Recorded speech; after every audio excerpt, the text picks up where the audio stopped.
Staff college యందు ఘనంగా జరుపుకున్న 78వ స్వాతంత్ర దినోత్సవ వేడుకలు. కళాశాల డైరెక్టర్ డాక్టర్ జి రామేశ్వరరావు భారత జాతీయ పతాకావిష్కరణ గావించారు. తర్వాత కళాశాల సిబ్బంది మరియు విద్యార్థులు అందరూ కూడా ముక్త కంఠంతో వందే మాతరం జాతీయ గీతాన్ని ఆలపించారు. రామేశ్వరరావు మాట్లాడుతూ, ఎందరో మహానుభావుల త్యాగదనుల శ్రమ ఫలితం ఈనాడు మనం స్వాతంత్ర దినాన్ని జరుపుకుంటున్నాం.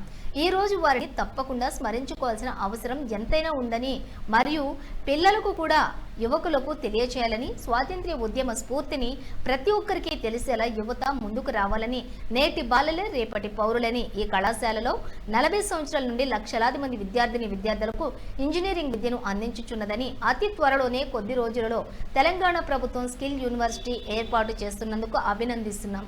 కొద్ది రోజులలో కళాశాలను యూనివర్సిటీగా తెలియజేసిన డాక్టర్ రామేశ్వరరావు ఈ కార్యక్రమంలో చీఫ్ లక్ష్మీకాంతారావు, వెంకట శాస్త్రి, ప్రిన్సిపల్ జగన్మోహన్ రెడ్డి, కృష్ణప్రసాద్, వివిధ ఫ్యాకల్టీ, ఎయిడ్స్ కళాశాల సిబ్బంది తదితరులంతా కూడా పాల్గొన్న వారికందరికీ బహుమతులను పంపిణీ చేశారు.